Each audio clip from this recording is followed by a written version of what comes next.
Hello and welcome back to the Reapers with me, Tanky. Oh, you lucky boys and girls, what have we got for you today but the Elegoo Neptune 4 Max.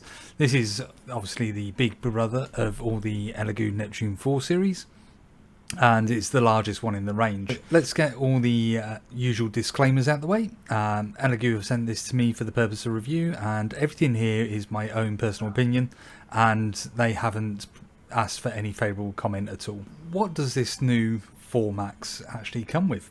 So it has a bigger build volume than the Elegoo Neptune 4 and 4 Pro, but it is slightly smaller than the Elegoo Neptune 3 Max, and that's because of the cooling fan at the back here. That knocks off about 20mm of build volume. As you can see, we've got 420 by 420 by 480mm for the actual build volume, which is massive. You know, this, even though it's slightly smaller than the Neptune 3 Max, this is still a massive build volume. So what do we have apart from this massive build volume? So you have all the features that you'd come to expect from the Neptune 4 and Neptune 4 Pro that I've covered in previous review videos for those machines. But you have a nice little handy tool tray at the bottom. You've got a heated build plate, but that's insulated underneath to help keep the heat in. You've got a redesigned hot end, which actually has a ceramic and titanium heating element in it, so the throat itself is titanium, and the ceramic actually helps heat this up a lot quicker. The nozzle itself has been redesigned, and that is slightly different from the Neptune 4. So this is the nozzle from the Neptune 4, and we'll just get the nozzle for the Neptune 4 Max here. As you can see, once I actually get it out of the little plastic bag, is that it is this little bit longer than the Neptune 4 on 4 Pro. There's the 4, and here's the 4 Max. So as you can see, it is just slightly longer, and that's because of this redesigned hot end. Let's just pop this away so I don't lose it, because as far as I'm aware, there aren't any easily obtainable replacements, and let's face it, it's going to be silly to lose it. What else do we have? As I said, you've got all the normal features that you'd expect. You do have the reinforced bars at the back here to make sure the gantry stays nice and level. Both the gantry and the bed are on a belt drive. You have the run out sensor at the top here, and that's where the spool holder is. You've also going to have to note that the Elegoo have moved away from the micro switch cutoffs for your end stops on the X and Y, and it's moved on to a software based system. So you will get a little bit of grinding when it's homing, but it's minor and it's nothing to worry about, although I'm pretty sure that Elegoo will actually sort this out within further software updates that come out for the machine itself. Or you could, if you are so inclined, go into the G code and alter it yourself. Now, as with the rest of the members of the Neptune 4 family, this does come with Clipper pre-installed on the firmware side, so you can network it in like the rest of the Neptune 4 series.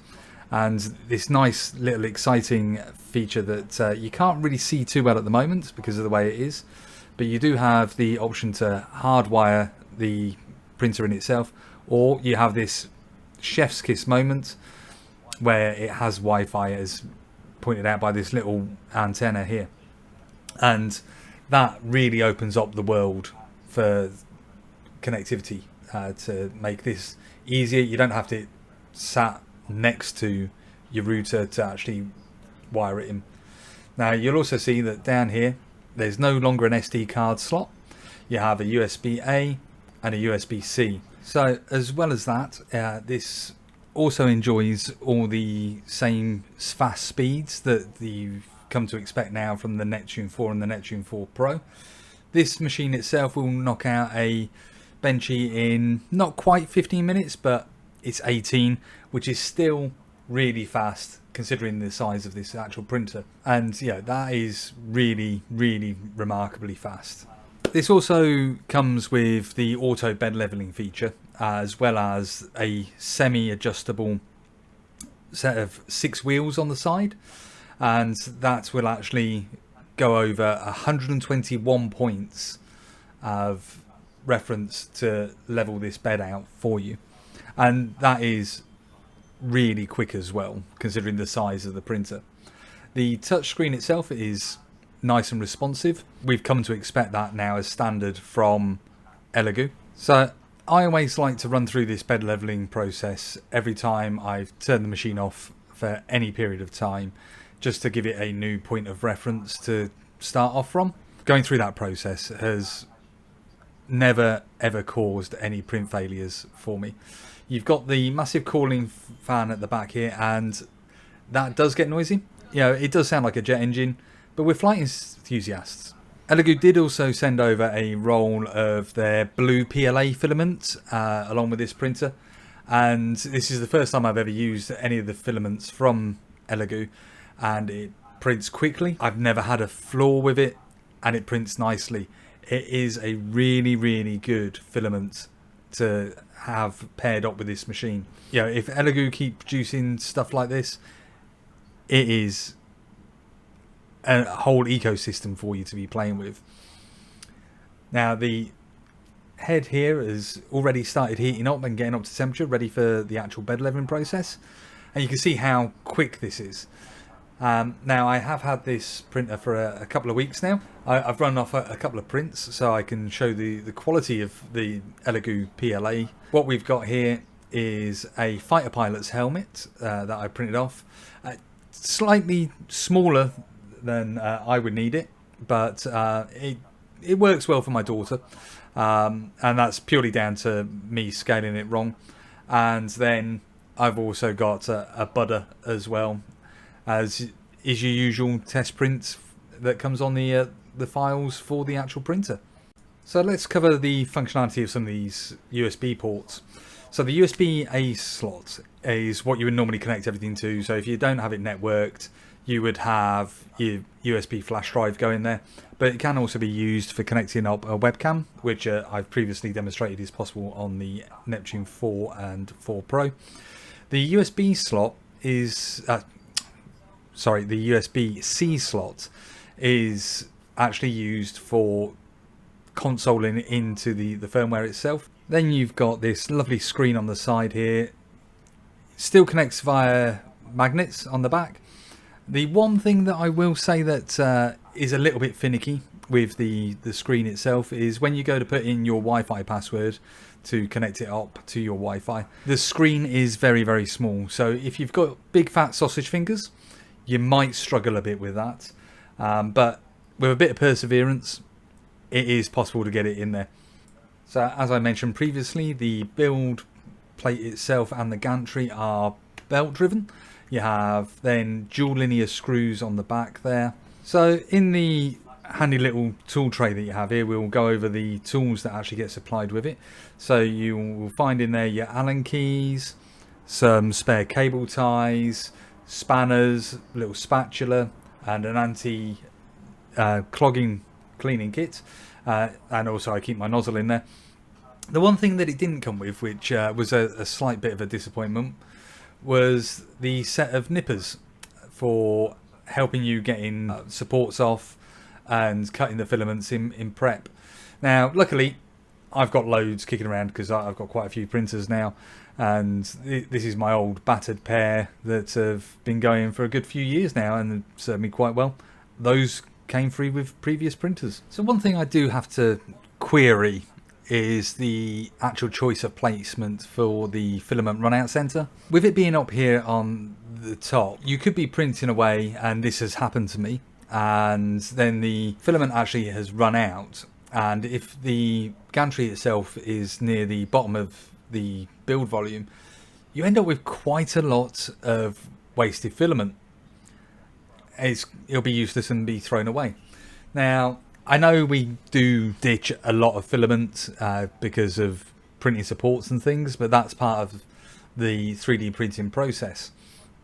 If they had kept the location of the filament runout sensor similar to what they did on the Neptune 2, and that's going back a fair while now, where it was here on the side of the gantry, you wouldn't lose quite so much filament because it would only have a shorter run to actually go down into it. Elegoo, maybe that's something to keep in mind for the future, that maybe you could relocate that runout sensor just to make people's lives a little bit easier and reduce a bit of waste with the actual printing process. Another slight gripe that I have is the actual cable holder on the back of the gantry here for the main print head cable is a little bit finicky with the way it's been designed, but other people have come up with their own modification to this to make it a little bit easier for you to put it in there, and it just bolts into the same place. I really do struggle to find faults with the machines that Elegoo are producing. One thing that I had noticed on this particular printer that they sent me over is the bed itself. It actually rocks backwards and forwards, and I can't find a way to tighten up the actual bearings to keep that going, but it hasn't affected the printing in any way. Whether that's a quality issue as it's come out of the factory, or it's just a design flaw, I don't really know and can't say for sure. This is all a great machine. You know, Elegoo do just go strength to strength with these machines. So bar these minor gripes that I've brought up, this is all just very, very minor compared to the size of the machine you're getting and the capabilities of it. The fact you've got the printing speeds up to 500 millimeters a second. If you like your network connectivity, you've got both options now instead of just the one, where you can plug it into a router. You know, the Wi-Fi capability is a really big bonus and will help a lot of people, because if you're not like me, who in my day job, I'm a network engineer, so I deal with network routers and switches all the time. You might not have them kicking around like I do. You've now got the ability to connect via Wi-Fi. That makes your life so much easier with placement of the device, because it only has to be within Wi-Fi range to be able to do that. Now, one thing I do want to raise is the fact that, and I've seen this on the Elegoo Discord, where people have been trying to connect to their router wirelessly when they're not at home and they're out and about in the wild.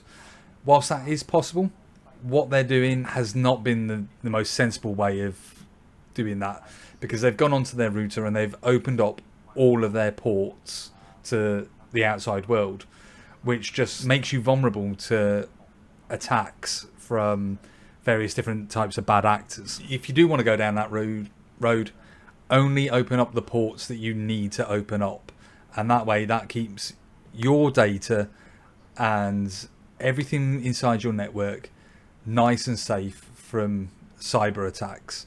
So with that out of the way, this is now going through its bed leveling process of the 121 points, and you can see how quick it is in doing that. It's a wonderful machine, and I'm so glad that Elegoo have given me the opportunity to bring you this review. Let's summarize of what we've got here. You've got a massive build volume now with Wi-Fi connectivity, and it's reliable.